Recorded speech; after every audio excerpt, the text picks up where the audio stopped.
I was 14. It was an average night, around 9 p.m. Me and my little cousin are at his house. I'm babysitting for the night, while my mom and aunt are shopping and my dad and uncle are at the movie theater. So we're sitting there, and I was feeling really strange. Something was wrong, but I couldn't put my finger on it, so I just kept watching TV with my cousin. The feeling wasn't going away, so I got up and walked to the back door to lock it. When I came back through the kitchen, I saw what was causing my weird feeling. In the window, there was a very decrepit and homeless-looking man, just staring into the window looking at my cousin. Protective mode turned on.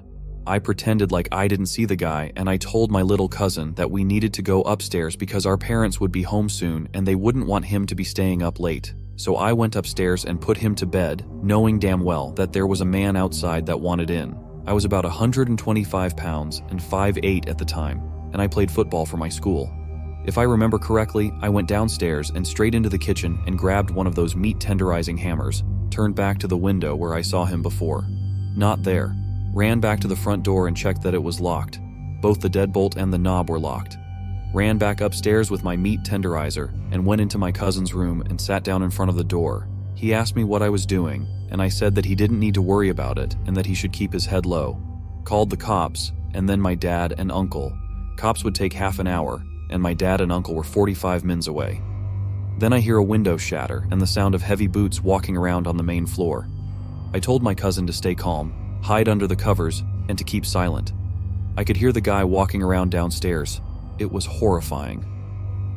I gripped that damn meat tenderizer and waited.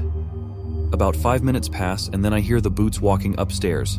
At this point, I was having a freaking heart attack. My cousin's door is no more than 10 feet from the stairs. I heard him opening the doors to my aunt and uncle's room, then the bathroom. He walked back downstairs, and I heard him open the door to the basement. 15 minutes later, the police showed up and burst into the house. Turned out the guy was loose from a mental hospital 1 province away. I nearly had to battle a mental case when I was 14. At one point, I was no more than a wooden door and 10 feet away from him.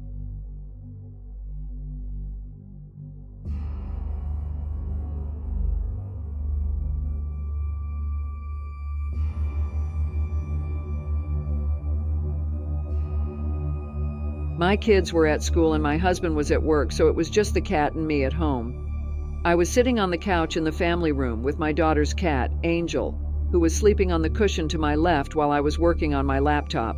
2-story house with a semi-open floor plan downstairs. I'm facing the front door. The house is quiet, with no TV or music on. Angel suddenly sits up, looks over towards the door, jumps off the couch, and walks under the archway that separates the foyer, living and dining room area from the family room and kitchen. She sits down in the middle of the foyer and looks up and over her shoulder to the left towards the top of the stairs. I can't see the stairs because I'm in the family room. Very slowly, she starts to move her head like she's tracking someone walking down the stairs. She does this all the way down until she's looking directly at the front door. I'm sitting on the couch, frozen, afraid to breathe. There is not a sound in the house. About 10 seconds later, she starts moving her head again, like she's tracking someone walking back up the stairs. Quiet the whole time, doesn't meow. The only movement is her head following whatever it is that only she is seeing. Follows it all the way up, sits there a few more seconds, and then comes back over, jumps up on the couch next to me, and goes back to sleep. I didn't move from that couch until it was time for me to leave to pick up my kids from school.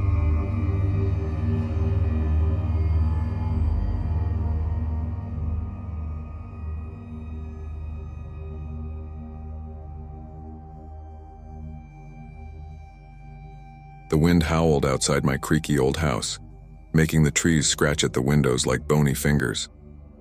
I was home alone, just me and the shadows dancing in the corners. The flickering light from the dying candle cast eerie shapes on the walls, and every little sound echoed through the empty rooms. I tried to shake off the feeling that something was off, but it lingered like a cold chill in the air. As I tiptoed through the dark hallways, the floorboards groaned beneath my weight. The house seemed to breathe its own haunted breath. Suddenly, a faint whisper brushed against my ear, sending shivers down my spine. I spun around, but there was no one there. My heart raced, and I could hear it pounding in my ears. I convinced myself it was just my imagination playing tricks on me. I headed to the kitchen to grab a snack, hoping some comfort food would calm my nerves. The refrigerator hummed in the silence, and the dim light barely illuminated the room. As I reached for the fridge door, it slammed shut with a force that made me jump. I stumbled back, my pulse racing. The air turned thick with an unnatural stillness. The whispers returned, now louder and more insistent. I felt a cold breath on the back of my neck, and a voice, barely audible, whispered my name.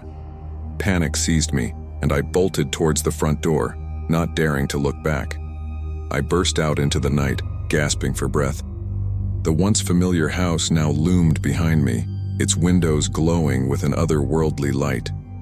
I never looked back, but I could still feel those haunted whispers lingering in the air. Home alone was never meant to be this chilling, and I couldn't shake the feeling that something had been with me in the dark.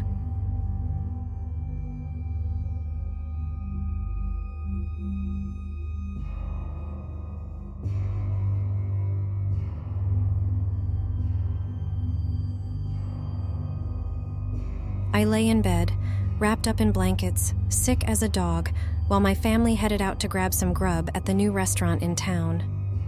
My phone was my only company, but the dim glow couldn't chase away the shadows that seemed to grow darker in the empty house. Just as I was scrolling through my feed, trying to distract myself from the eerie silence, I heard it. Steps. Creepy, slow steps echoing through the halls.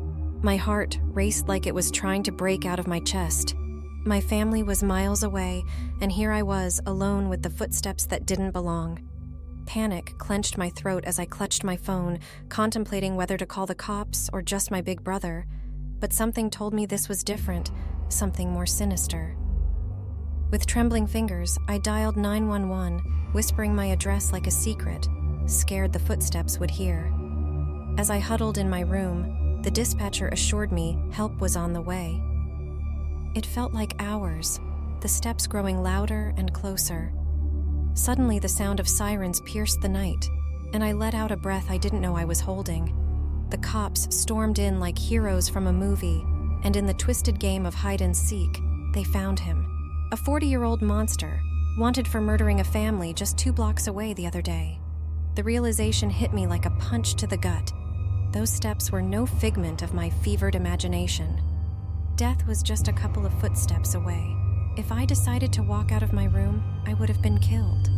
After this, I've never been home alone. The once comforting walls now held the echoes of a nightmare, and the shadows, once innocent, became a chilling reminder of the night I narrowly escaped a fate I never knew was hunting me.